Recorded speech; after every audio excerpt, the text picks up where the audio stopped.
Ladies and gentlemen, we are live from the Thunderdome. From the Thunderdome. From the Thunderdome. What is going on, chat? How are we doing today? What's going on, you party people? We're here with another day, another show. I mean, already know the vibes. I mean, come on. What else do we got to say? It's another show, man. I mean, we're here. We're live. I'm out here repping Myles Garrett today. Hey, I like that. Love Franchise guy. Yeah, the guy, the franchise player, for sure. Mr. Alex, since Sunday, how have you been? Oh, dude, I've been good, man. I've been good. I've been chilling. Vibes are high. The Guardians won last night in a thrilling 12-inning battle. The Guardians are currently getting their ass fucking kicked right now, so they are getting absolutely sloshed, something we probably won't talk about. Last time I checked, it was 7-0. I'm trying to pull the score up right now, guys. I don't think it's changed. Right, yeah, it's the top of the sixth. It is 7-0, and Joey Cantillo is not ready. I think that's where we're at, huh? I said no way. Yeah, no way. But we'll get into that. We'll get into a little bit of the highlights from last night's game, and we'll talk about what's going on right now, of course. Lot to talk about, man. Lot to talk about, and an exciting show on Sunday potentially that we will also talk about later. But yeah, listen. The vibes are still high, regardless of how today's Guardians game goes. The vibes are high. They won yesterday in a thriller. We get to talk about that. We get to talk about some Browns news as we take another step closer to the regular season. I also posted our preseason top 10, which we will talk about a little bit today. Yeah. And then we will also probably get into a little bit of fantasy football. We'll talk about our some players again that we think have a potential to be an outbreak this year. Some rookies we might be looking for. Some things we might be doing. Well, and I'm really glad that you want to talk. I'm really, really glad that you want to talk. Getting a random call from somebody in the middle of the show. How rude. How rude. Do people not know what time it is? Ridiculous. Man, that's crazy. Anyways, with fantasy football, we'll get into it. It changes every day. My opinions and my picks and who I'm looking at change every single day. You forget about people, and then you remember people, and then you're like, right. Oh shoot, and then you write them down, you think about them, and then you forget them, and you keep moving on. But we got an exciting show for you guys today. But first, before we get into all of that, Dom, how have you been since Sunday's show? Everything been good? You been all right? I've been great, man. Good. Every day is something different, and I take on every challenge. I started school my first day of senior year. Oh, look at that! Oh, look at that, guys! First day of school, man. Yep, stepping up in the world. Here we go. Another day, another senior, man. Senior again, all over again. That's what I'm saying, man. Yeah, have had a great few days. Watched a lot of sports, a lot of baseball. Last night's game was great. We'll get into that here soon. And, I'm just excited to be here for another show with you, Mr. Alex Hunt, on the Daily Dose. It's a pleasure, man. It's always a pleasure when we get to sit here and talk a little bit of sports, man. But, yeah, I mean, the vibes were high. You win the first game. Now, regardless of today's final, you win game one. It's an interesting game because if you don't win it, it's probably one of the most frustrating games ever. Yep. But you do win it, and so it's a lot less frustrating when you're on the winning side of it. But I still think the Guardians stranded like 20 runners yesterday. They did. And you know what? 20 runners, and most of the time, well, I don't want to say most of the time, but for once in our life, we got to say Brian Rocchio actually contributed to a Cleveland Guardians win. Like heavily contributed to a Cleveland Guardians winning. Something like that. Yeah, he had 3 hits. Home run, 3 hits. He had two bunt singles. 2 bunt singles. I think and they a home run. The first player that's done that in a long time. Yeah, I mean people don't bunt that much, but to bunt twice and successfully bunt twice in the MLB is very hard. One of the top infields in all of baseball. Yeah, but a poor defense this year, I will say. Very poor defense. I got a comment on one of the videos that we posted, and because I posted obviously the Guardians won against the Yankees, big deal, everybody's excited. So I posted about it, and someone said, let's not act like they both didn't look bad. And I said, well, that's not really the case, because I don't really think the Guardians made any hard-headed mistakes. I really don't think there was anything that happened in the game that was like, uh-oh. I mean, obviously they still hit better than the Yankees with runners in scoring position, but they left a lot of runners on and with runners in scoring position. So that was the only thing that you could say, but that's just baseball. You're not going to get every runner in. It's just not how it goes. You're not going to win 20-5. But against the Yankees, no way. Yeah, but again, you mentioned it. That stuff just kind of happens sometimes. Yeah, but yeah, I don't like. I think the Yankees played like extremely like a whole step below the Guardians yesterday. Like they handed the Guardians that win. I mean, when you're literally you are letting Sheeman get to second on a rundown. Should not happen. You're letting John Kenzie Noel outrun you to first base if you're a pitcher. Yeah. Are you serious? What are you doing? Like that. Those are like the little. Johnny said he's not late this time. Johnny, you're on time. Johnny, you're right on time. Right on time, brother. But yeah, Yeah. There were so many different. Even the Juan Soto, like when David Fry hit that little bloop bases clearing double or triple. Technically, it was a triple. Juan Soto could have caught that ball. He outran the ball and missed it. He just didn't have a good line to the ball. That's a hard-headed mistake. Like that's a mistake. That's a big costly mistake because that scored 3 runners. But yeah, I do not. I think the Yankees played awful yesterday. Obviously today's a little bit different, but that also comes down to the random late pitching change and Cantillo having to come up and pitch. I'm assuming we're never going to see him again. He probably will not make the start next week, I assume.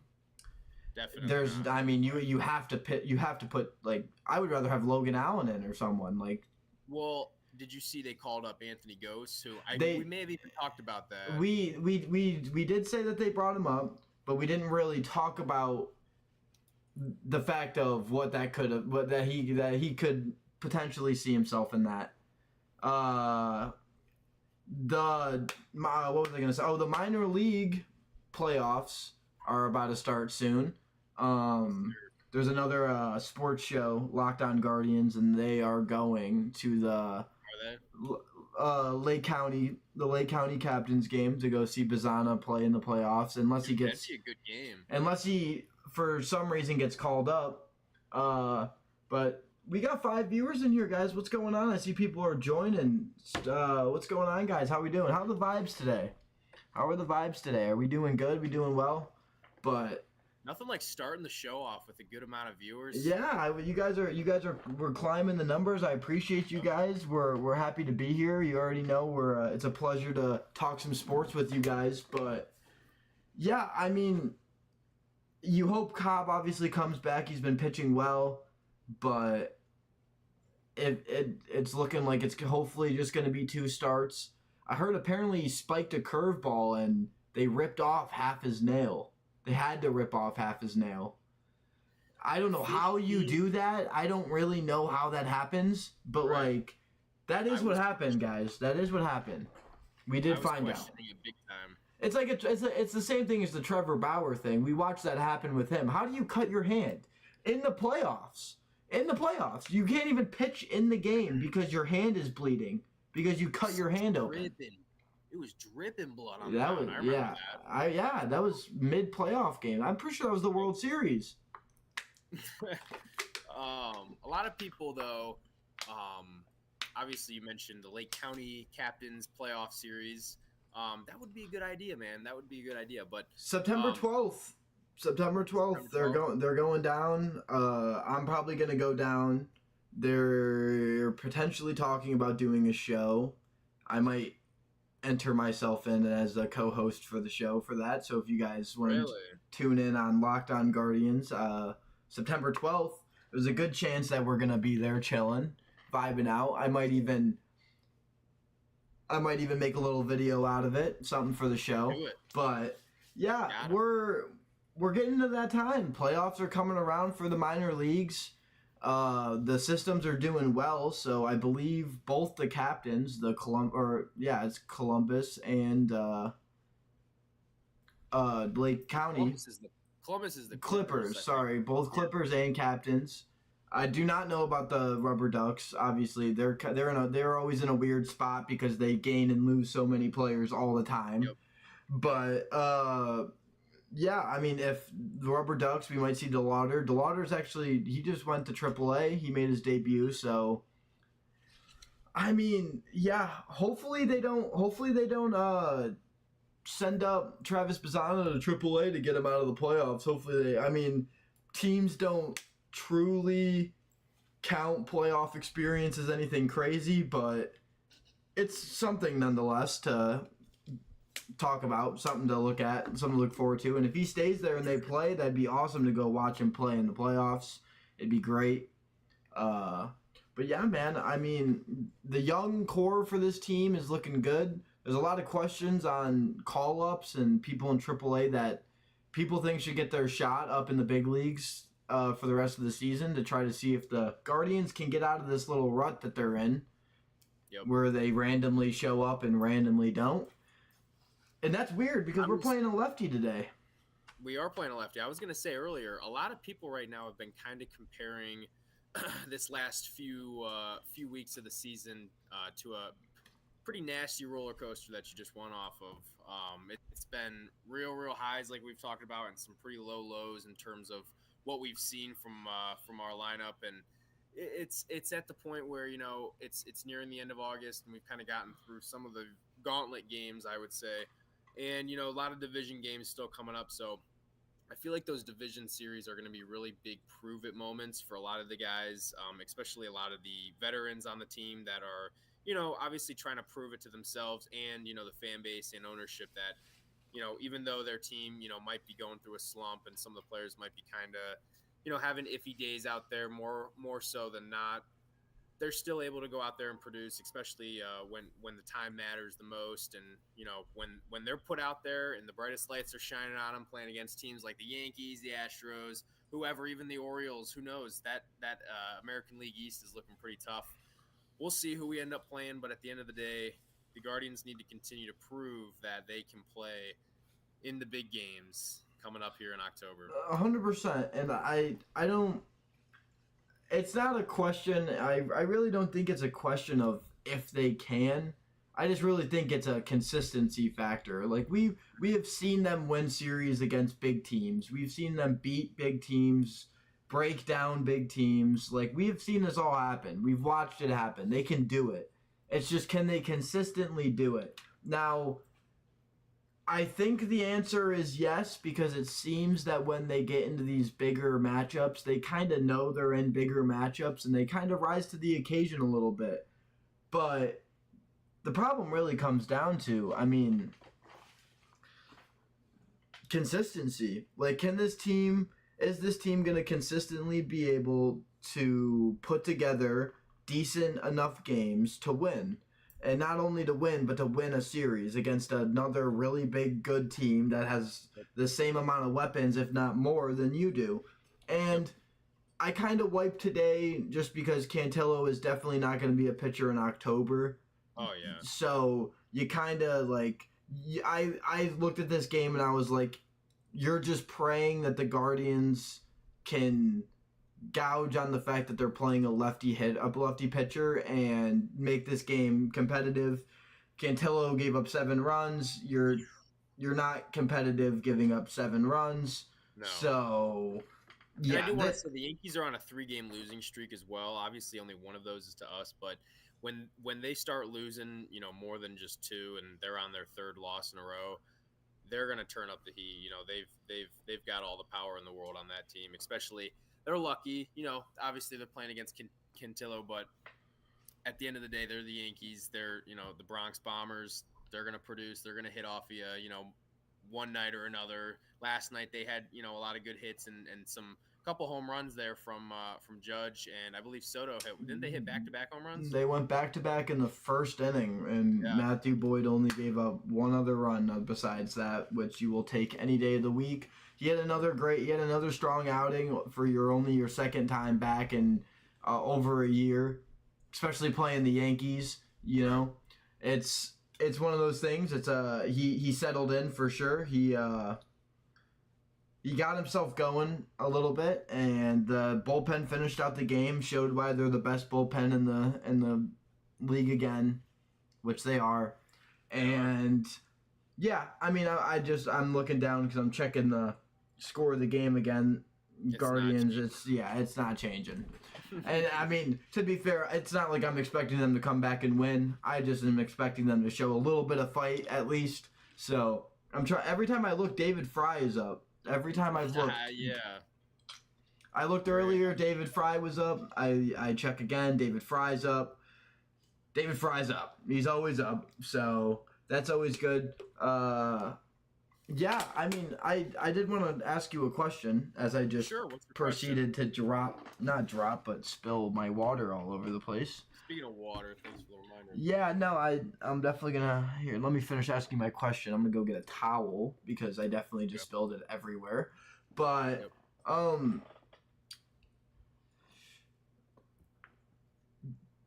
You're sitting here, we're sitting here, and depending on the outcome of this game and if the Twins win today, you're 3.5 games from right now. You're 3.5 games up in the division.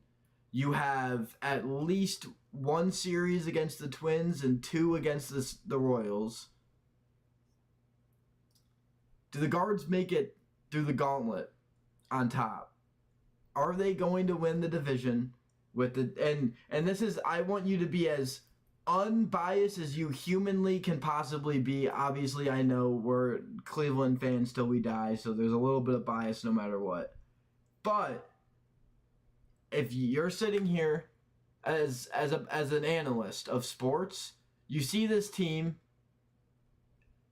and I want you to you take into account the fact that you could potentially see DeLauder at some point this season. You could. My cat's fucking shit up back there. My cat's fucking shit up, but you got DeLauder, Manzardo could come back up, Arias could replace Rocchio. You have options on the lineup could change. Mm-hmm. What's the realistic set point for this team? Like where are they gonna fall here?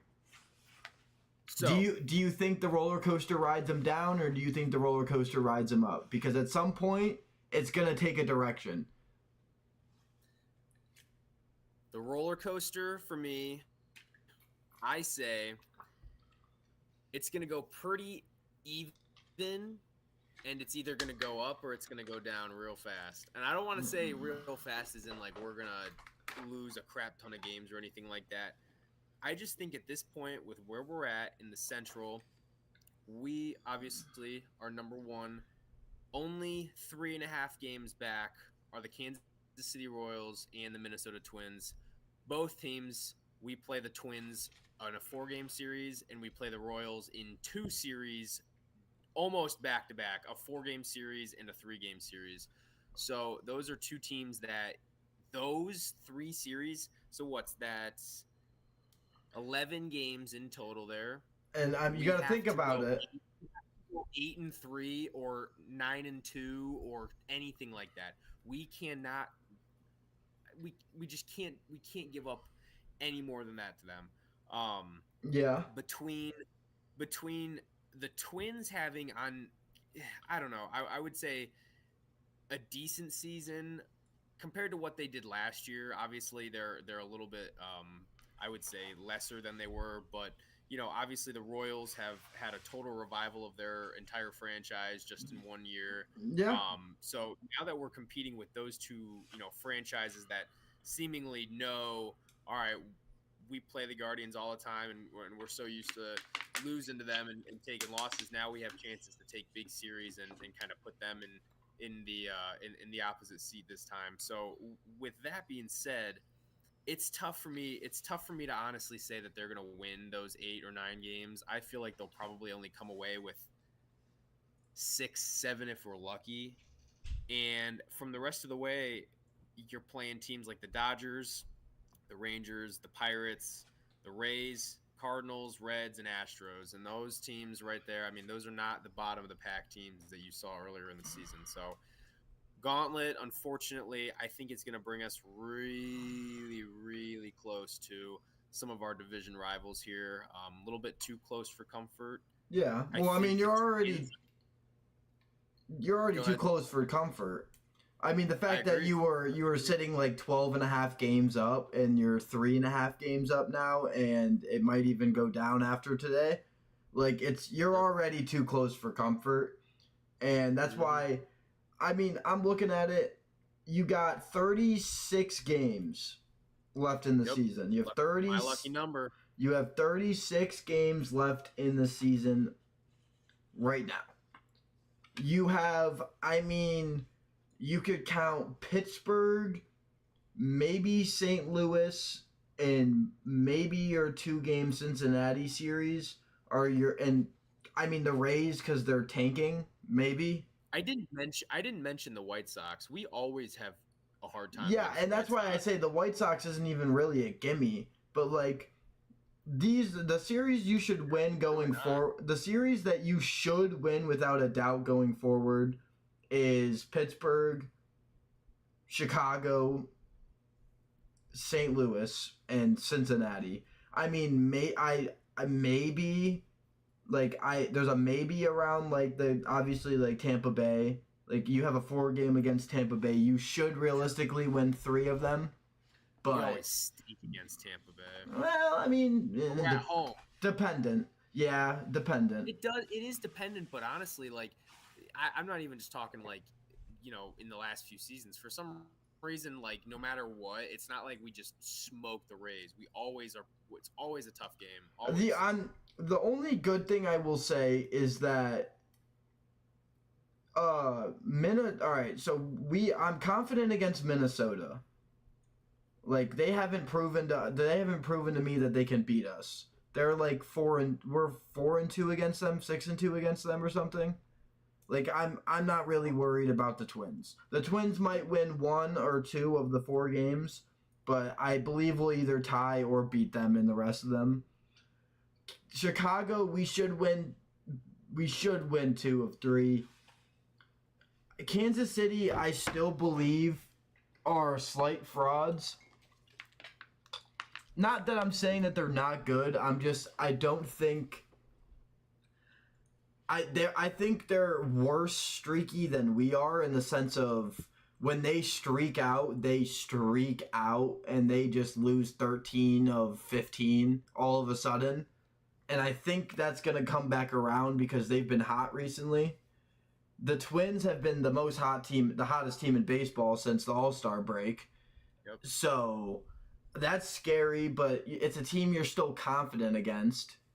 I mean, even in the 2-game series, even in the 4-game series that just happened, you lost the first 2 and then you proceeded to win the last 2 and tie the series. It's like they might have won those 2, but you've won 4 or 6 or whatever the number is. And so I mean, I'm really the Kansas City series just because they always seem to play us tough no matter if they're good or bad. The division always is going to be tough. It's a 50-50 split. I think we pull off the slight advantage, but yeah, I mean, it's the most important thing. It's bottom line, the most important thing. You have to win these division games if you want a chance. And you got to win you got to win at least one or two series that you probably shouldn't. So you need to go and win. You either need to go and win against the Dodgers, or go and win against Houston, or go and win against like at some team. You got to go and get a win against some team like that. If you can go and get a series win against a team like that, and then win out your division games, you'll be atop of the division, without a doubt. 100%. 100%. And 100%. yeah, it's Yep. it's interesting, man. It as a Guards fan, you just sit there and you hold your breath. Yeah, absolutely.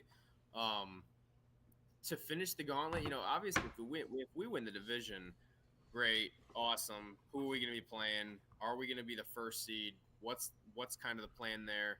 I have a really hard time seeing us as the 1 seed unless we absolutely crush it. Obviously, the rest of the season. Yeah. I have a hard time seeing us be the 1 seed. I think we'll be matched up with probably a team around the likes of a division rival. Maybe we get lucky, play the Red Sox, something like that. Either way, the American League is insanely tough this year. No matter who you're playing. I would almost say like championship caliber teams, no matter what. Maybe not so much the bottom 3, but they'll still give you a run for your money, and you can't take 100%. National League, of course, is a little bit. I think it's a little bit different, honestly. Whereas the bottom half, you're seeing World Series runner-up Diamondbacks. Obviously, they're number 5. Braves are number 6. Mets are right on their tail at number 7. Same with the Giants. So we'll kind of see with those pack of teams who's going to end up in there. But their top 3 teams are pretty much locks. Brewers gave us a hard time. Dodgers are always tough, and Phillies we had our way with this year, but I think we just got lucky, and we caught them on a slump. Philly too, yeah. Yeah, we caught them on their little down slump that they've been on. To be honest with you, the only thing that makes me like feel better about how the Guardians are going is that it's literally just hitting every team. All the top teams right now, the Yankees, the Orioles, the Guardians, all of them, they're all struggling. All of them are struggling right now to kind of get their footing together. I think the only good thing for the Guardians is that the Yankees aren't slumping because of their offense. They're slumping because their defense is not good, their base running is not good, and their relief pitching is very, very, very iffy. Mm-hmm. So for them, they're in a way worse position than we are in. We have a good bullpen with a starting rotation that's on the rise. Our defense is fairly good, definitely above league average, and our offense is the only thing that's really the problem, and it's just been inconsistent.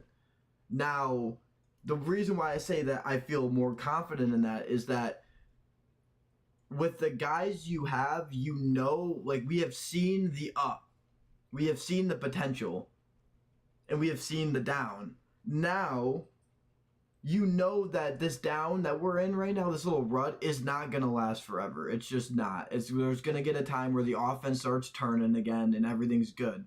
Like, it's going to happen. And so when you look at it, like, the Yankees can't fix defense anymore.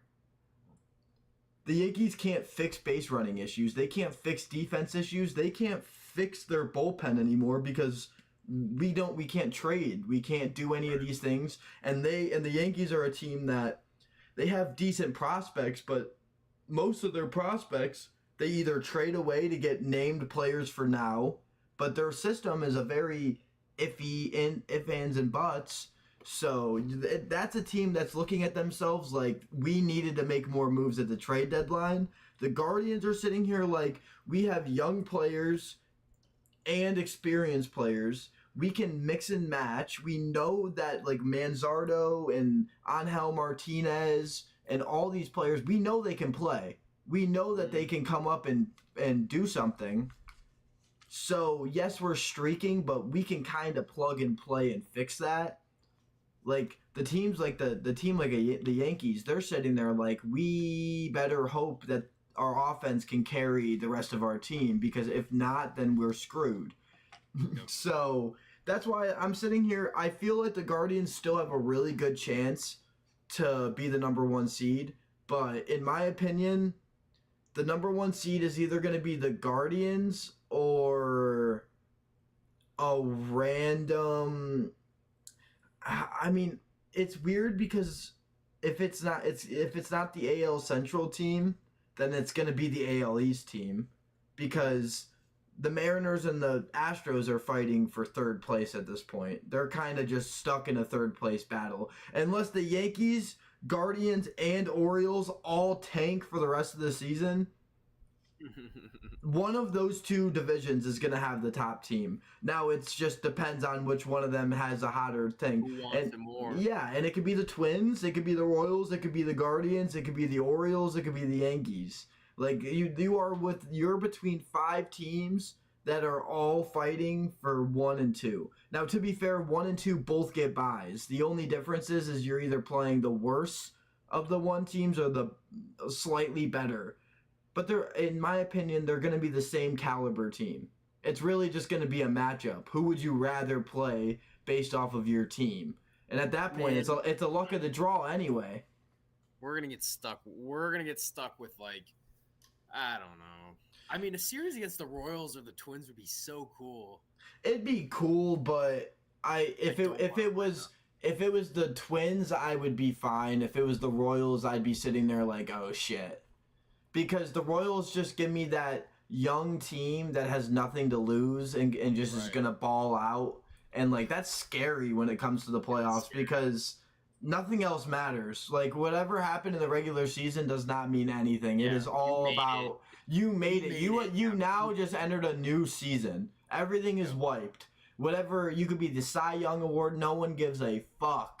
You better go in there and perform because if not, it's going to humble you really quickly and you're going to find yourself at home. Yep, so absolutely. It's one of those things where I think the Guardians have enough players that have been there, done that, with a mixture of young players that have nothing to lose, that the team is looking good. The team is dangerous. If they can catch their footing, which I'm glad they're streaking now, so hopefully they can hopefully the September it changes for them. And you hope they have an above 500 September, and as long as they have an above 500, I think as long as they can go above 550 in September, they should be fine. I agree. If they win 5 games above 500 in September, I think they're good, and I think they can very well do it. I think that they can very well do it. I definitely agree. I definitely think the best is yet to come with this team. This team will find their footing again. They will come back on the rise. They might even plug some new players in to bring some energy, and the team will be back in business. You're just hoping it's sooner rather than later. Absolutely. And I do want to say, obviously, hoping we can finish this series out against the Yankees on a positive note.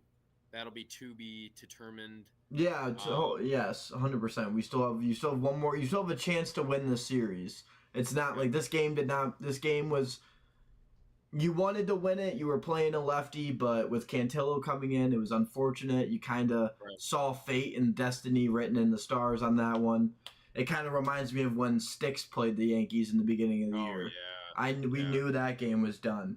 We went to that game and I knew it was over. I knew that there was a slight chance of winning. So bounce back tomorrow. Yep. I do want to say, obviously, we come back to town on Friday with a big series against the Rangers, followed by the big series against the Royals, followed by that, if you have these next 2 series wins, you head into one against Pittsburgh that you also have at home. So 3 series in a row that are going to be played at home, and if you can get through those first 2, those 3 against Pittsburgh are going to be must wins, and that'll give you kind of a little more momentum heading into the month of September, and that'll kind of wrap up what would have been a pretty frustrating month, but nonetheless could be ending on a positive note. It could be. It really could be. It was a month of uncertainty. and there's definitely a chance for the Guardians to wrap it up on a positive note and bring that energy into September, where hopefully they can bounce back, have a good month, and get ready to buckle in for October, because yeah, they put themselves in a position to, now they are battling for October. So it's basically playoff baseball for the next month, because every series and every game becomes a little bit more important as you go down the line, and especially against Kansas City, Chicago, and Minnesota, those teams that you're hoping you get wins against because you need them dearly, very, very dearly. But yeah, man, it's one season settling down, and one season starting to pick right up from where it left off. Mm-hmm. The NFL is slowly approaching the Browns season. This Browns season is one day closer to becoming a thing. We are at the last preseason game of the year, before the Browns just finished up their last day of training camp. Life's good, man. I mean, you go into this last game, and you're really just waiting for one thing, and that's the first game of the season against the Dallas Cowboys. Now, there's a lot of uncertainties with injuries and who's going to be playing in that first game, obviously. Recent injuries. Yeah, I mean, it feels like we're picking up right where we left off with last season and talking about injuries and how we have no offensive tackle depth. It's ridiculous, man. None. It's ridiculous. None. Zero. You're really hoping that these guys can step up, and we've seen a couple practice squad gems in the last few years. Michael Dunn. And he can come in and be serviceable depending on his contract status, but that's why it's kind of nice. Everyone was kind of questioning why they still had either Jack Conklin or Jed Wills and what they're going to do there. And obviously with Dwan Jones playing as well as he has, no one knew what they wanted to do. He's the highest paid right tackle in the league right now. He's pretty much a backup for us. This could be a good moment for him where he can step up and play wherever they need him. And he's going to have to. Yeah, he's going to have to. Your last two seasons have ended horribly. We're banking on you to at least come out here and make an impact, and he needs to step up into that role and be like, hey, man, I'll play wherever you need me. I'll block for Watson. I'll give him all the time he needs. That's my job. That's my job. Yeah, I mean, if you can get Dwan Jones to tap into that upside and that potential that he has, I mean, even just from last season, showing the glimpses and strengths that he potentially could have. I mean, yeah, he's insanely good. I love him. It's I just got an alert that Judge hit 2 home runs today, and they were both opposite field. So great. You know what I just saw? You know what I just saw? What? I want to mention, of course, Deshaun Watson sat out of practice today dealing with some arm and shoulder soreness. Take that as you want. I did see something, though. Could this possibly be a seed that was planted as an excuse so that he doesn't have to play while our offensive line situation is kind of questionable? No, because it doesn't, in training camp, it doesn't really matter that much. No, I get it. It doesn't, regardless of who you have out there, it's really more just about reps. You're just trying to get out there and get into the swing of things.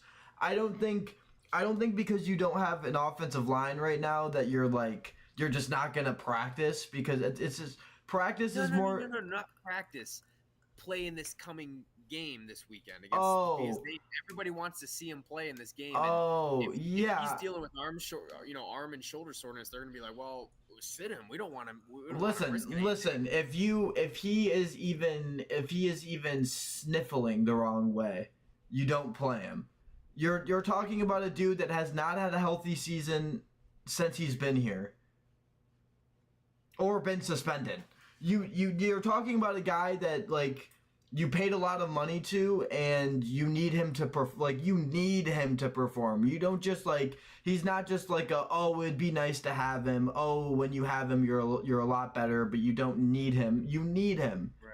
Like you need him. Right. So if you needing him means that you're not going to play him in the preseason, and we're not going to see him in the preseason. Yeah, no, I mean, I do not care. I would rather not see him. I would rather not deal with it, anything like that. I'm good. I'd rather see him in the beginning of the year. I'm done dealing with the injuries. I do not want to see a single week in the regular season without Deshaun Watson as my starting quarterback. There's just no reason that Patrick Mahomes can play every game. Baker Mayfield can play basically every game. Josh Allen can play basically every game. And Deshaun Watson can't. And I do not care if that means he doesn't have to play in the preseason. I don't care what that means. I need him healthy for the regular season when it actually fucking counts and matters. I get it. I get it. I get it. You can warm I get the whole you want him to get some reps, you want him to get some game speed, you want him to get in the feel of it. But he has shown you that he doesn't necessarily need to do it. He can go out there and he can kind of figure it out, and he can still win you games while he's figuring it out a little bit. And we're not it's different because we're not sitting here talking about a Deshaun Watson that hasn't played in over a year. We're talking about a guy that had 6 games under his belt and was dealing with injury last year. You're talking about a guy that wants to play. He showed you he wants to play. We can get that whole does he want to play shit out of the way. Like, Deshaun Watson wants to play. Now, we need him to play. I don't care about once. I need him to play. So I'm not going to start him. I'm not going to have him worry about sniffing a preseason game especially if he's dealing with something. If he's completely healthy and he has shown you that he's been completely healthy, and you think that, okay, we can give him some game time, then yeah, you throw him in for a drive. You throw him in for a drive and 2 drives maximum, and you let him go out there and get a little bit of reps and throw to some wide receivers and kind of get in the feel of it. But, I mean, even if you think about that, what does one drive in a preseason game do to anything? Like, actually, though. Because it's one drive. He could go in there and go 0 for 4. What did it do? It didn't do anything. It just literally said, oh, yeah, that drive was kind of ass. No shit. It's the first time he threw the ball. When he stepped into that game in the preseason last year, or the year before, I think it was, against the Jaguars, I think it was 2 years ago. It was 2 years ago. It was 2 years ago. And I remember he had a poor performance, and everybody was so quick to, bash the shit out of him. And it's fair.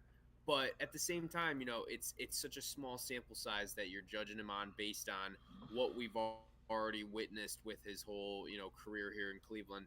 It's, let's wait until week 1, and then we'll begin our final. We've had 2 parts of this. Our final look at what Deshaun Watson can be in Cleveland. 100%, yeah, and that's what it is.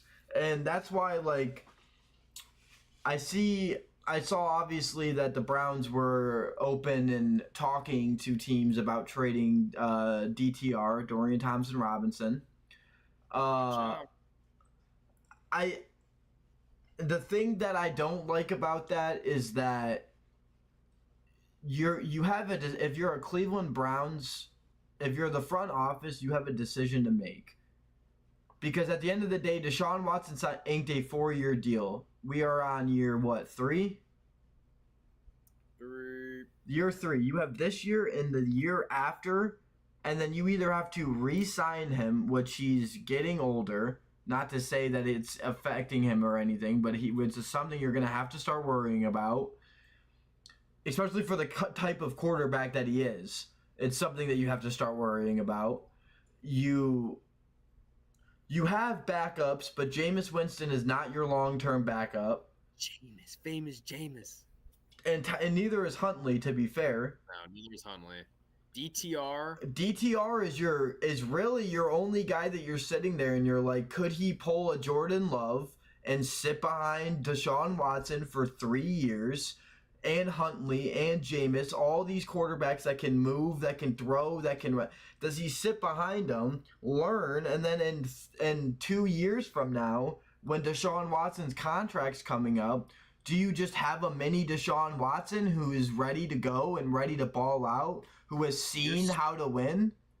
Like, You're speaking my language right now. yeah, man. I mean, like, and that's what scares me, because it's like, if you trade him, which I understand you're not going to keep all 4 of them because they're not going to make it to practice squad, but I would much rather almost look to trade a Huntley, because Huntley has more value to a team right now, where like a team like Minnesota, who only has Sam Darnold, is sitting there like, oh shit, we probably should have another quarterback, and they don't. So could you hand them a Tyler Huntley, a dude that, whether it was a Mickey Mouse Pro Bowl or not, made a Pro Bowl, has shown you that he could be serviceable for a year? And so, like, do you like? I feel like if you're the Browns and you want the best amount of value for a player, you trade Huntley and you keep DTR as third string. He probably will never touch the field all year, which is completely fine. And he sits and he learns behind Deshaun Watson and Jameis Winston for the next 2 years. And then guess what? You now have a dude that's basically ready to go. I mean, he has action. He's played a little bit. He's seen everything he needs to see. He's learned everything he needs to learn. And you throw him out there in 3 years, and next thing you know, you have a mini Deshaun Watson that's brand new, only in his 3rd year, and he's ready to rock like Jordan Love. And now you're like, oh shit. Just when we thought the Browns were about to have a quarterback issue, they don't. Why do you think the Packers do this on the regular? Mm-hmm. They just breed quarterbacks because they know how to let quarterbacks mature in the NFL.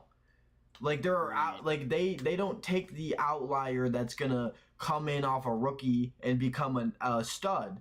They're looking for that Tom Brady-esque kind of guy that goes in the later rounds, that isn't everybody's number 1 choice, but has every tool to be an NFL quarterback if they're given the opportunity to just learn. Mm-hmm. And I think DTR is one of those guys that if he learns, he could be really deadly. And that's why I'm scared to get rid of him.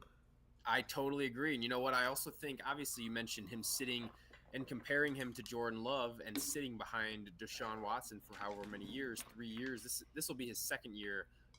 But nonetheless, well, that's why. Yeah, he'd be in his 3rd year when Deshaun's getting going. Oh well, yeah. No, I meant like this. Yeah. This year he's only going into his 2nd year. He has so much time. You know, he's still got a long way to go, but nonetheless, he showed us a lot of flashes, and he's really proven that, you know, even against the Steelers. I went to that game when he got thrown in against the Lions, against the Ravens, week 4 or 5 last year. Miserable. And it's not even his fault. It's not his fault. It's not his fault at all. No, it wasn't. And so for him to have come back in the season and gotten us a big win against the Steelers showed us that, you know, he does have that flash of, I can be an NFL starter. I can continue to learn and grow, and I can craft my tools and skills to become what you guys need me to be. And honestly, I think with Watson being there and Winston being there, it's going to go a long way, not just so much of his playmaking skills, but more of his character and his actual progression as a human being in the NFL, understanding what his role is. I think Jameis, with where he's been at in his career, I think he'll provide a certain insight and kind of a different light to the situation than what Watson brings. And I think just with everything that they've got going, I know Vrabel's helping out on offense. Stefanski's got a big part. Dorsey's got a big part. Everybody's kind of working together. I think DTR has everything around him right now to be in that, you know, sit, mature, let me grow for a couple years, and I'll come out and I'll be a Jordan Love, Aaron Rodgers, Brett Favre kind of breed of quarterback. Who knows? 100%. And listen, I mean, you really dive deep into it, and you just look, and it's like it screams to you that DTR has so much upside and potential, and he had so much composure and poise as a rookie coming in and trying. I mean, and to be honest, my hot take is always like, if DTR doesn't get injured against Denver, we probably win that game. I agree. We just scored. The game was 13-14 when he gets injured, and we lose the game. Agree. We get blown I out. agree.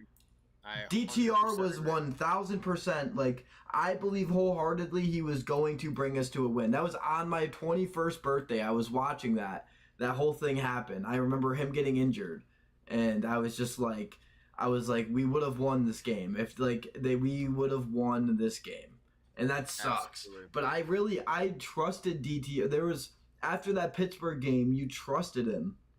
You trusted that he could get the job done. You trusted that he could win you a game as long as he had the pieces around him to do that. And we did. And he definitely showed that he can win you games. And as a rookie, like, even just showing the glimpse that you can win games, and even winning a game, a divisional game against a rival that you've barely beat in decades.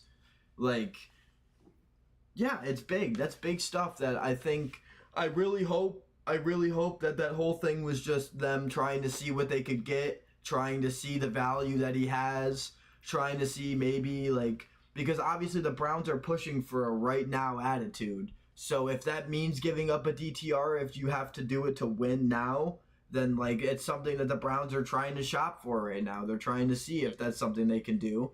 And you're hoping that Huntley brings them more value and they see that and they trade Huntley. And not to say that I don't like Huntley. I think he's an awesome third string. The fact that he's our third string quarterback is awesome. Awesome.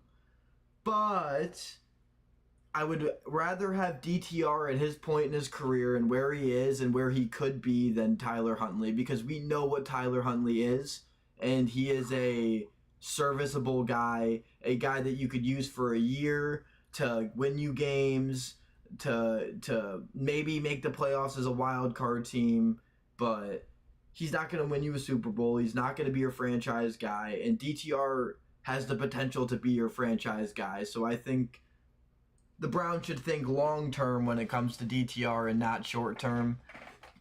But I agree. It's 100% agree, man. yeah, you're in a weird part where they are very much thinking right now and short term. So it's kind of against their beliefs to think long term. But I really think that they should see this one through.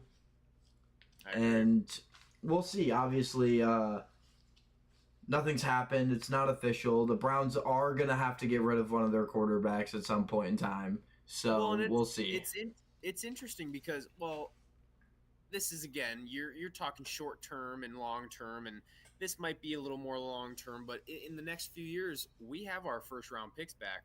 We know that most times, we're looking at usually defensive guys or maybe an offensive lineman, plug and play, something like that. But who knows? There could be a skill position player. There could even be a nice quarterback that ends up falling to us in the first round at some point in one of these drafts that, we might luck out and go ahead and grab somebody that can really, turn us around, depending on how this whole Deshaun Watson, scenario goes the next season or two. But you never know. I'm glad to have a first round pick back because you never know what that can bring to your team. 100%. And the Browns have had a decent track record draft in the last few years in the first few picks of the round. So yeah, I trust the Browns drafting at this point. I don't think it's a question anymore or a scarcity. We've had a lot of good draft picks recently. The front office has definitely changed in that aspect. And yeah, you're 100% right. I mean, you get your first round picks back. Anything can happen in the first round. You can get a franchise guy at the end of the first round, no matter where you are, and it's big, and it's definitely something to think about. I mean, it's really up to Deshaun Watson. I mean, because if he balls out this year, the year before his last year, you already know the Browns are going to be on his ass about trying to extend him. If he goes out there and the Browns even go win a round in the playoffs, if they get to the championship game, the AFC championship game, Deshaun Watson will have an extension signed within 3 weeks of leaving the the season. They're gonna the second that season ends, they're gonna be on him about let's get this extension done, let's get it done, because yeah, he showed you that he could be the Deshaun Watson that you need and that you want. But if he comes down and you have another season of, oh, here we go again, is he gonna be healthy? Is he gonna play this week? And who knows? It doesn't even look like he wants to play. He plays 6 or 7 of 18 weeks. Now you're sitting there like you have one more year, but you have to start looking at an out because you're going to need one. Yep. And so, yeah, I mean, it's really up. Like, I think that all these decisions comes down to really, it's going to come down to at the trade deadline, how do you feel about Deshaun Watson? Do you need DTR? Are you scared that you're going to need DTR to come in and try to be a franchise guy because you're going to lose Deshaun Watson because you're not re-signing him? Or is Deshaun Watson balling out and you feel like you're going to sign him, he's going to be here for the next 3-4 years, and you're not going to do DTR dirty by keeping him down there for 5 years because he's not going to want that, and nobody wants that. So it really is weird because Deshaun Watson is in a weird part of his career where he could play for the next 5 years and be fine and be great for at least 4 of them and start declining in 4 or 5. So I really think that's what it comes down to is Deshaun Watson. Is he gonna? Can he come back around, or is he just what he is, and you gotta have to deal with that? And so the Yankees officially won. Man. It's a big mystery. It is. And while we're on the note of a quick little stop, I'm gonna switch over to the social media page. Let you guys know to make sure you guys follow the Instagrams. All those are the Instagrams. And basically the YouTube and everything. And the TikTok has a 6 for the Daily Dose Show after the 3. Other than that, those are the Instagrams and the social medias for me, Dom, and the show. Don't forget, we love all the support from you guys. You guys have been killing it on the TikTok and the Instagram, all the social medias recently. We appreciate you guys. Don't forget to like and subscribe if you guys love hearing us talk about Cleveland sports. But I mean, other than that, the Browns, we're getting closer to where we can actually start talking and breaking down games and getting the hype on, and especially with the Sunday show, it's gonna be fantastic. It's electric. But before we get into fantasy football, I did want to let everybody know Wednesday's show is potentially going to be a little bit different than this one that you're seeing here today. Sunday. Yeah, sorry. Sunday's show might be a little bit different than you guys are used to seeing. We might have our first special guest, and B, we might have our first show live. Me and Dom live together in person. Just us behind the camera. Might have a little nice setup for you guys. Might have a special guest on the show. Won't talk about who it's going to be. Obviously, that'll be for you guys to pick apart and decipher. But nonetheless, Sunday show might look a little bit different than this one. Just wait. We got some big things coming to the show. We love and appreciate you guys. But yeah, I mean, that brings us to the last little part of our show, which closing it out strong. Yeah, closing it out strong. We get to talk about a little bit of an off Cleveland topic. Yes. Fantasy football still involves the Browns, but nonetheless, it gives us a chance to talk about everybody around the league and how the Browns are not the only good team. So there's a lot of good players out there. There's a lot of good teams with a lot of good players. And fantasy football is something that, regardless of what team you love, you are going to play if you love football. And even if you just love to compete, fantasy football is the best. And here we are. We're going to give you guys some intel, some official intel on who we think is looking good this year and how we're going to fare out by this, not this Sunday show, but next Sunday show, I will officially have my $200 league fantasy team drafted, Oh, that's and right. we will sit. I'll sit there. We'll break it down. We'll talk about how I feel like I did, and players that I missed, players that I think I got for sleepers, things like that. I'm a guy that I trust. I put a lot of trust into my football knowledge that I have. I'm not a very big analytical, what a CBS and ESPN thing kind of guy. I think all of those stats by other companies like that are all very biasy and not very, they're not as real as they should be. And when I say real, I mean like they're gonna sugarcoat it. They're not gonna tell you who, like, the real, they're not gonna let you. I just always believe in doing research for yourself. Look for yourself. Go look at statistics. Go look at people. Keep your eye on people. You always gotta, like, every year I'm always watching teams to see players, rookies, people that I think are gonna have breakout second years who are really gonna show up. Moves for teams. You have to know what team you can get a good wide receiver, but if he has a bum quarterback throwing to him, what real good does he have? So fantasy football is the best, man. And yeah, I wanted to ask you, who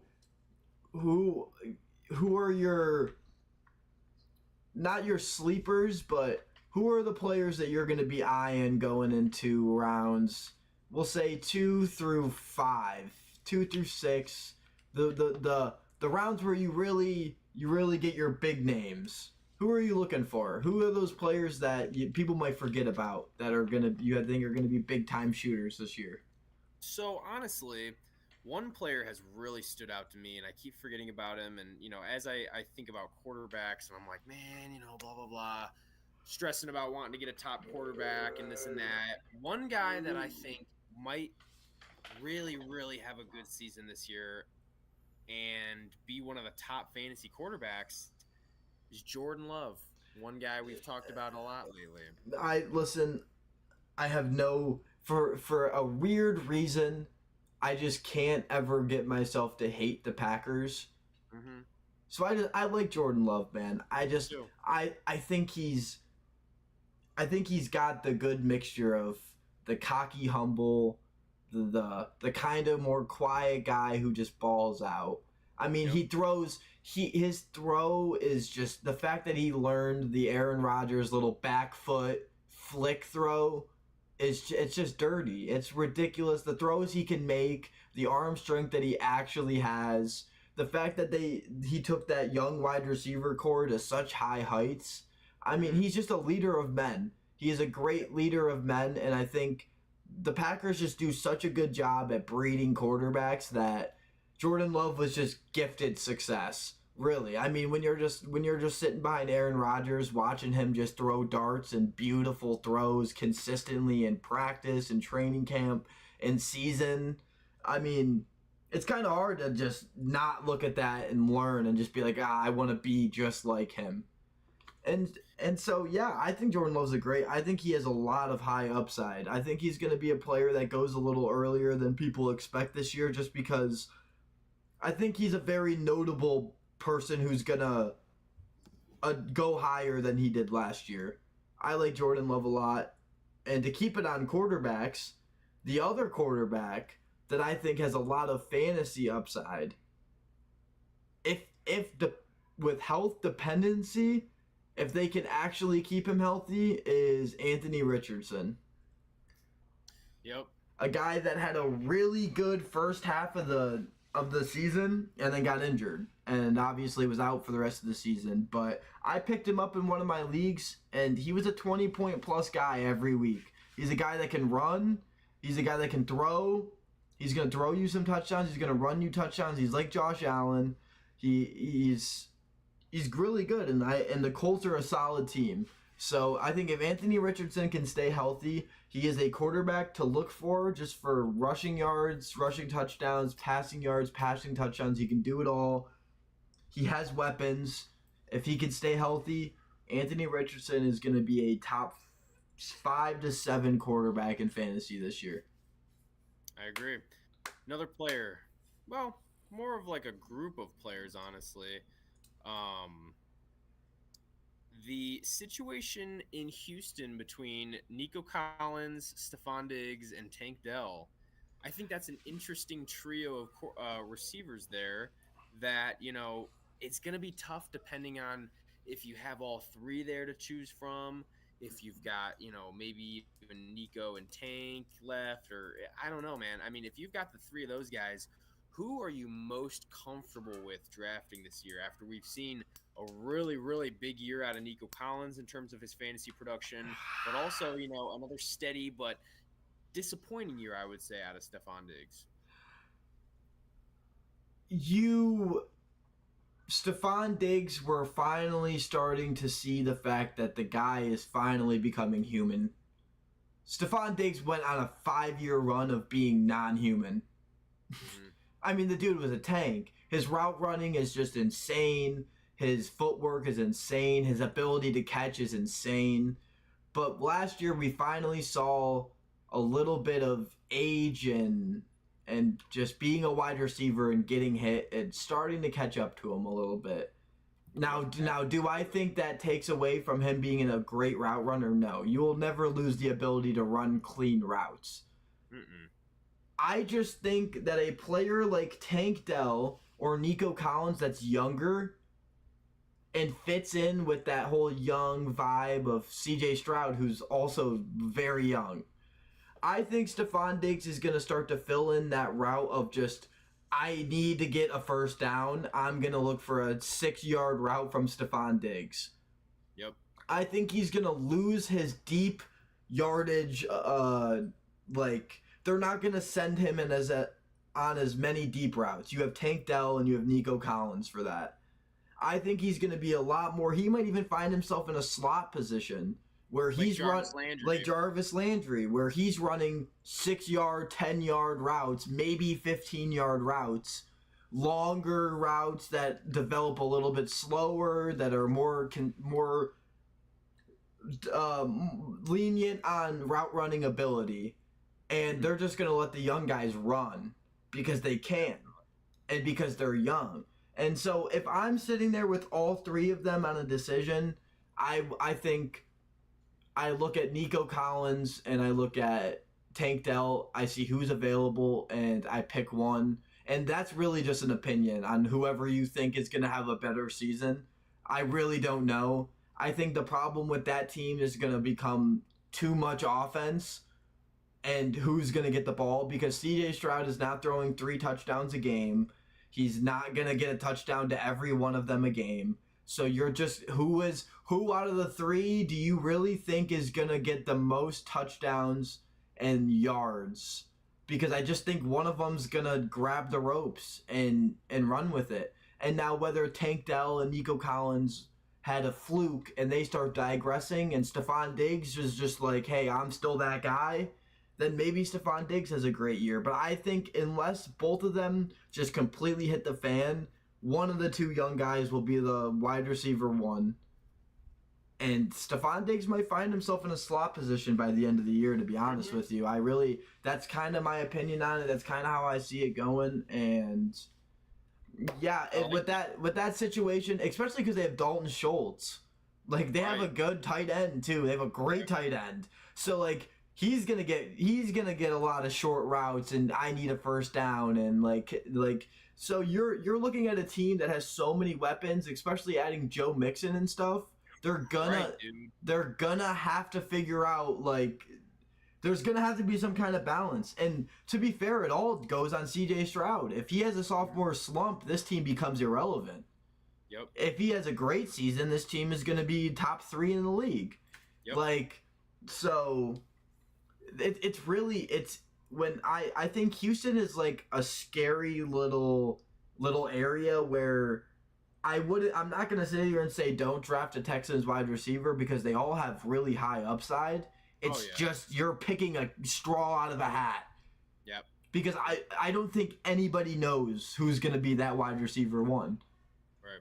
Like even like they're sitting there and they're like, yeah, we have Stephon Diggs, but like, we have Stephon Diggs. I mean, he's known to be very ball hungry, and this is a team that has a lot of weapons. He's not going to get the ball like he wants. Is that going to cause problems?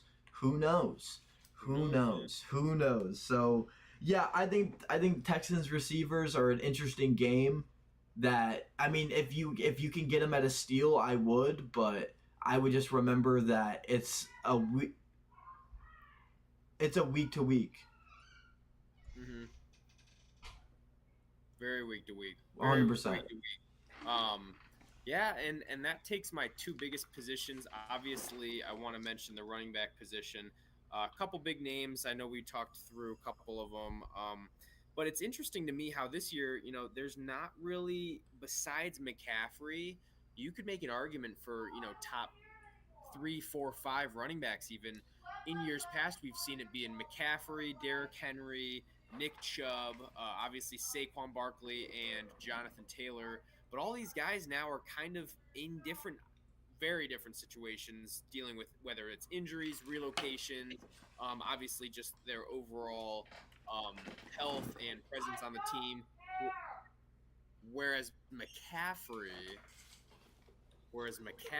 now, he really has stayed as that top guy and that top running back in the NFL, no questions asked.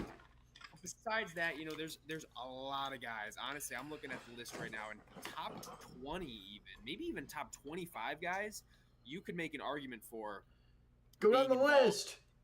Just go down. No. I didn't mean to say that like literally. I meant like you just name an NFL team and they likely have a running back with fairly high upside.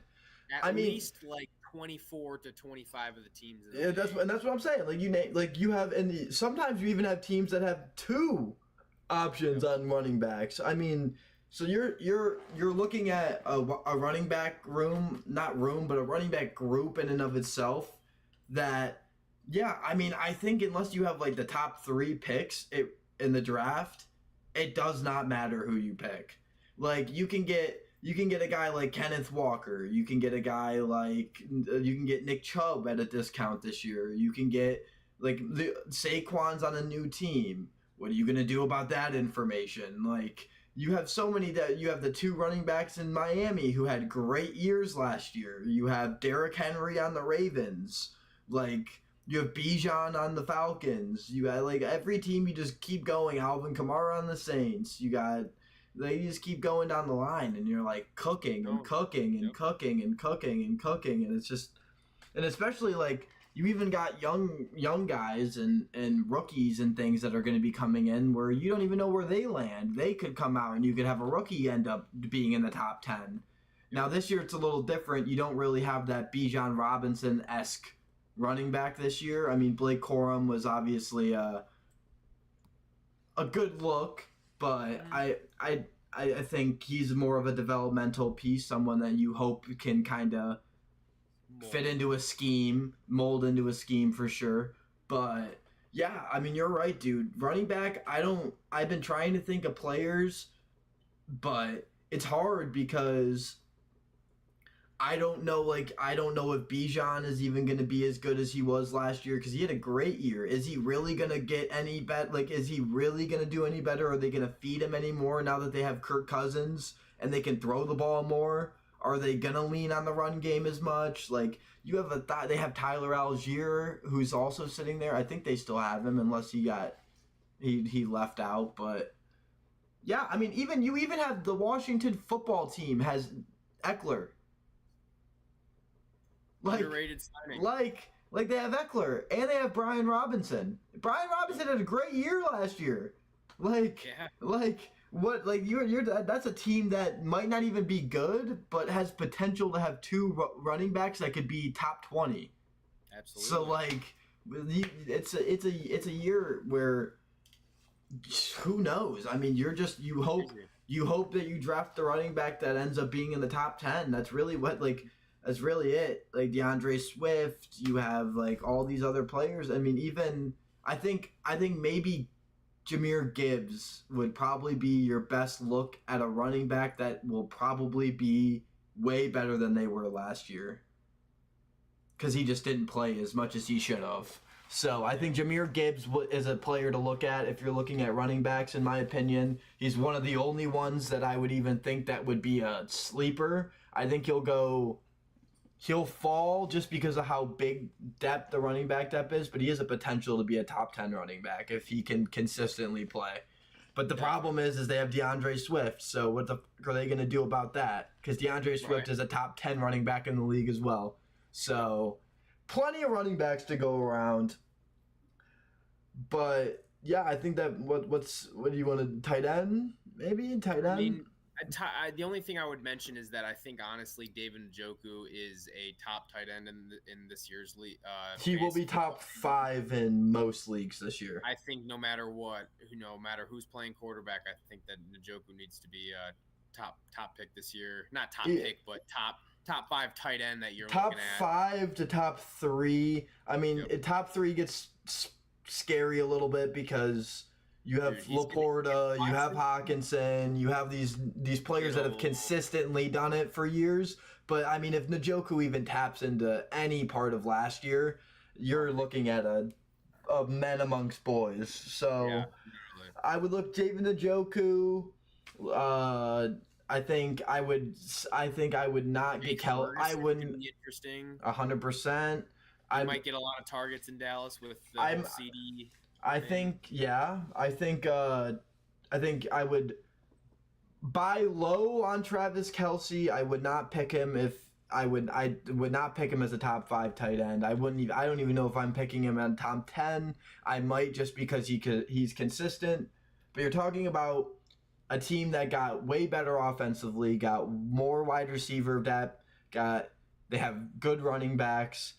How much, and Travis Kelce is obviously on a decline. He had arguably his worst season since 2015 last year, and that was with them having offensive struggles. Now they're probably going to have less offensive struggles, so does that mean that he gets less targets, less touches, less touchdowns? I think yes. I would sell low on him. If you can get him at a steal, I would do it, but if you're drafting, I would say at least top 5, I would avoid him. You have a lot of better, high upside, younger tight ends that could be a lot better than I think Travis Kelce could be at his ceiling. So I would just say that I would say get Njoku high and get Kelce low. Other than that, quarterbacks kind of always are how they are. I mean, unless you're getting Josh Allen or Patrick Mahomes or Lamar Jackson, you're fucked. The rest of the quarterbacks become literally the same. Besides, like, you could get Anthony Richardson, I think will be a good one. Jordan Love will be a good one. The players that me and Dom obviously named. I mean, kickers are kickers. I would pick on the team. And I mean, obviously the person, if you Justin Tucker's not going to miss, but look for a team that doesn't have as good of an offense but a good kicker. I always like kickers that maybe play in domes. Teams that are they'll have half their games are going to be in a dome, a controlled environment where the wind won't be a factor. But I mean, other than that, when it comes to kickers, you're really looking at teams that aren't as good at scoring touchdowns, teams that are going to have troubles putting 7 on the board and will likely settle for 3 a lot. So, I mean, once again, teams like I mean, this year it's a little different. Obviously, teams are bouncing around all the time. But a team like maybe I'm looking at like the Steelers, a team like maybe you get someone like and I don't mean that as an unbiased. I just say when you look at I'm being serious. When you look at that team, I mean, who is their wide receiver 1 right now? They lost Deontay. Pickens, sorry. I actually that's kind of ignorant. Pickens is actually a very that's a little ignorant. Pickens is a very solid wide receiver. There's no disrespect on that. Yeah, you have so you have Pickens, but you have a tight end, you have Pickens, and yeah. So that's that. And you have 2 quarterbacks that we don't even actually know what's going on with either one of them. Mm-hmm. I'm scared of Russ, though. Russ can cook. I mean, kind of. He was on the worst performing offense last year. How do we really feel about that? I get they beat us, but they also beat us with DTR and fucking PJ Walker. Yeah, but our defense was pretty damn good. Okay, but listen. There's a difference. DTR literally got killed in the middle of the game. PJ Walker. Russell Wilson is a go. Bro, he was good in Seattle. I will not knock you. He won a Super Bowl. He arguably should have won 2 if they don't throw the ball. Russell Wilson's great, but like, I don't know about 30-year-old Russell Wilson. I don't know how much Russell Wilson's cooking at 30. But I'm more scared of Justin Fields, and that's just because he's finally on a coaching staff that like is semi like actually like smart and like knows what they're doing.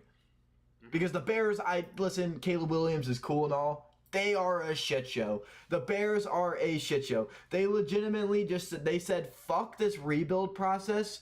We're legitimately gonna we have the number 1 pick, so we're gonna draft a quarterback and literally rely and put every single dollar that he is gonna be good this year. Because if he's not, we are fucked.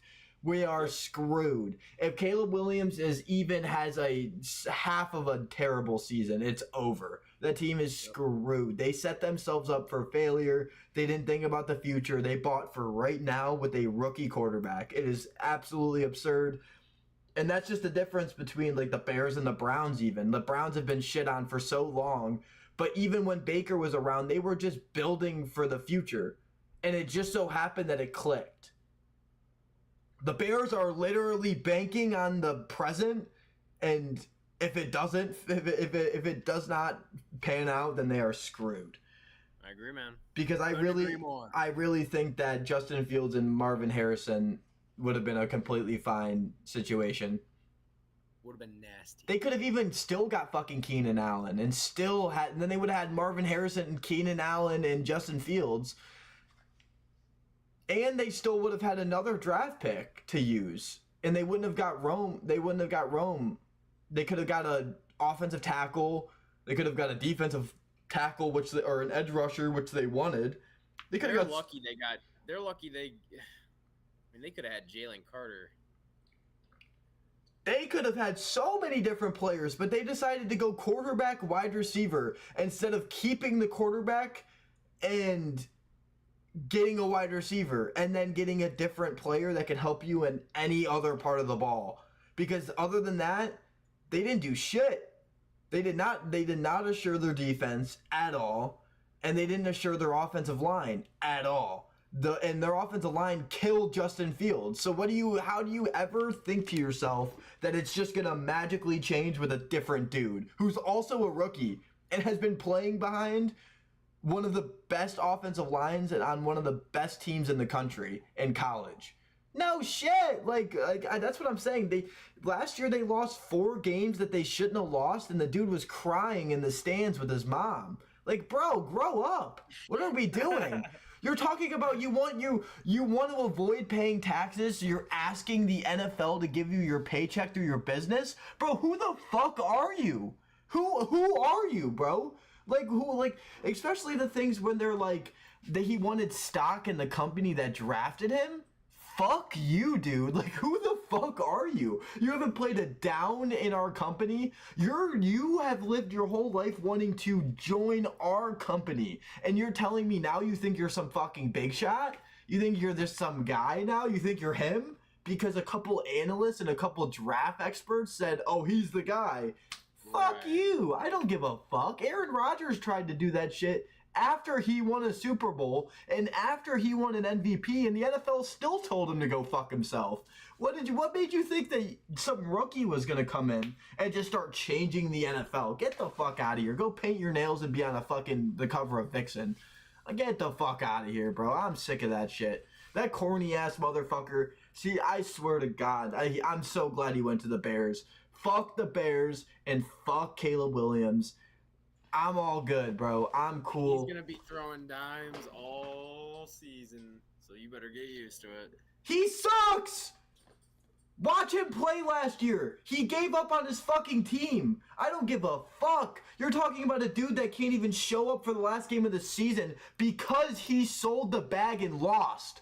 You're talking about a dude that could have went to the national championship twice and sold both times. You're talking about a guy that literally had Addison straight off his Biletnikoff year, had a fucking offensive line that was so good, a defense that was probably top in the country, and they still lost. And you're talking about a guy that wants to go number one? Get the fuck out of here. You literally couldn't even win the worst division of the Power 5 conferences. But wait, what pick did he go? Yeah. Oh, that's fucking great. You're talking about the same fucking dude. Let's go through number ones. You want to go through busted number ones? We could go all day. These fuckers that does not mean anything. We've watched so many of them drop. So like flies. I don't care if you went 1 or 299, motherfucker. If you have character issues and you can't lead your team, I don't give a fuck who you are. I don't care how good at the game you are. You're not hoisting a Super Bowl trophy if you are not a leader of men.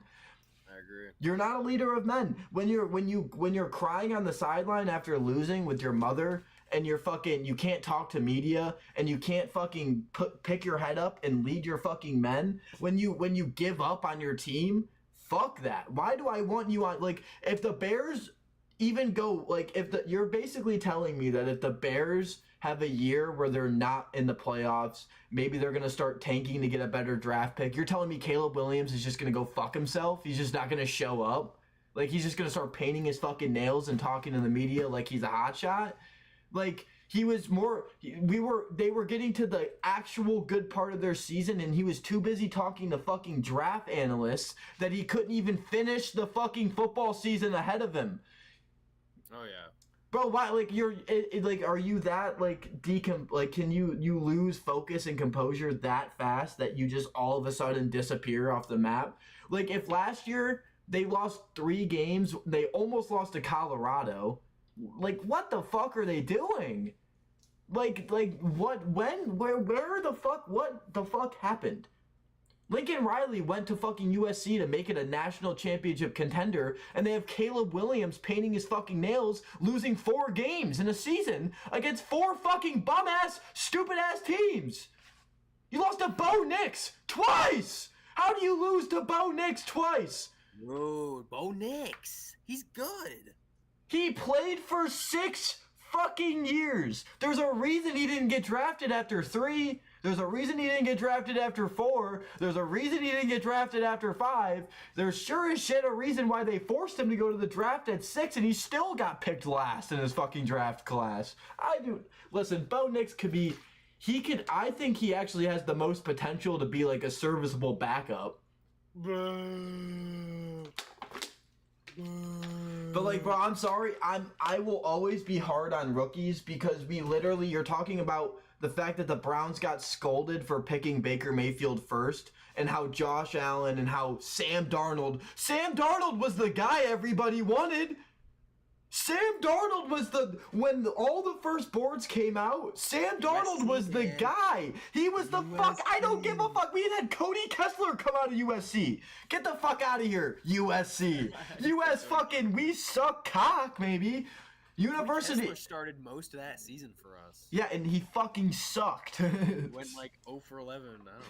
Dude, USC. I get it's colleges and colleges have prestiges, but like USC hasn't been worth a damn in 15 fucking years. Why do we still care? Yup. Like it's the same thing with UCLA. Bro, why do I give a fuck about these teams? That's why that whole conference is fucking garbage. That's why the fact that Caleb Williams lost in that division, in that conference to multiple teams scares the fuck out of me because that division fucking sucked. They literally were so bad that they all went to the SEC or Big Ten because they literally just were like, you know what? We should probably stop competing against each other because we fucking suck. So let's all move on and go somewhere and maybe we could become better. Like USC had to come join the Big Ten. He's gonna dominate, man. Who? Caleb? You believe in Caleb He's Williams? dominating the league, man. You believe in Caleb Williams? Like truthfully, like you truthfully think that he's gonna be like the shit? I think that all of my expectations for Caleb Williams went out the window the second that he put on that Bears snapback hat and took a fucking picture. You're talking about a team that literally fucked Justin Fields. Like literally we watched them ruin this dude's fucking career. They traded him for a fucking conventional 6th-round pick, motherfucker. That's how bad they brutally destroyed that dude's career. Mm-hmm. What have they changed in their front office, coaching staff, anything that makes you even fucking blink for an eye to think that anything is gonna change? Besides the fact that they picked up 2 dudes, Caleb Williams and Keenan Allen. Keenan Allen is 30 fucking years old. Not to say that he's not good, but shit, he's 30 fucking years old. Like, you can only be so good for so fucking long. Yep. They got DJ Moore, who had a great year last year. I won't knock. DJ Moore had a fairly solid and serviceable year. And I think Rome Odunze or whatever his name is, however you say it, I think he could be solid. I agree. But all of it goes away if Caleb Williams cannot lead men and cannot win an NFL football game. And the fact that I watched him lose and choke college football games to crusty opponents, showing that he could just he can just fall off a cliff. Bro, he's gonna be dotting it up. I wish if he went to insert most other teams, I'd be sitting here saying Caleb Williams probably is going to be really good. I don't think so. Especially with the fact that he's literally the week 1 starter and he's been the week 1 starter since the day he got drafted is not good. Even Baker wasn't the starter when he fucking came out. We drafted that fucker 1-1 and he wasn't even the starter. Why? Because we're not, the Browns actually realized, hey, we can't keep doing this shit. We can't keep throwing fucking quarterbacks in and their rookie years in week 1 and expecting them to just ball out with a shitty team around them. No, we actually should have had him compete with Justin Fields. Yes! Or get somebody. You could have got fucking Sam Darnold to be serviceable. Tyrod Taylor. You could have gotten so many dudes that can start for 5-6 weeks, can start a whole season and get you to a decent point in time. And even Caleb Williams, I'm not even saying he shouldn't play at all year 1 because everybody wants to see him. So obviously I think he should play. But he shouldn't be your starter. This dude should not come in to the locker room literally looking at all these dudes like, hey, I'm your quarterback. I agree. That's not how that should go. Should he be confident and should he come in with a little bit of an ego hey, yeah, I'm going to be your quarterback one day? Yes, fuck yeah. That's how he should be. But he should not be walking in hey, I'm that guy regardless of if you want me to be or not. That's not good. Not good for a rookie. I think Caleb Williams has potential. I'm not saying that he's going to 100% he's going to be a bust. I probably am going to get proven wrong, but in my personal opinion, I just don't. I haven't from the beginning of this seen the hype. I think the best quarterback that came out of this class was why am I blanking on his name? Washington. Michael Penix. Michael Penix in 10 years is realistically going to be the best player in the draft if he can stay healthy. He just has the best tools. He has the best arm strength with the best accuracy. And he has the most mobility while also being smart. I think Michael Penix is the all-around best guy with attributes and physical talents. He's just an injury-ridden dude that's potentially going to just get injured and stay injured. If he can yeah. avoid injuries, he's probably. I talked about this when the draft came out.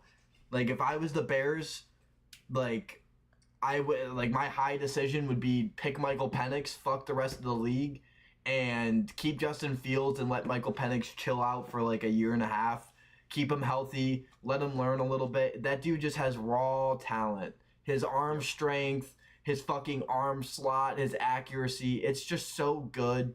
If you could get that dude just a little bit of coaching and keep him healthy, he will be very good. And now I think his career is fucked because he went to fucking goddamn stupid ass Atlanta. Because Atlanta decided to pick up Kirk Cousins and draft a quarterback in the same fucking year. Because I forgot. That's how that goes. But other than that, yeah, I mean, defenses, if you don't get the top 3 defenses in the league, it doesn't matter anyway. I don't have much left. I just went on a rant. I'm sorry, guys.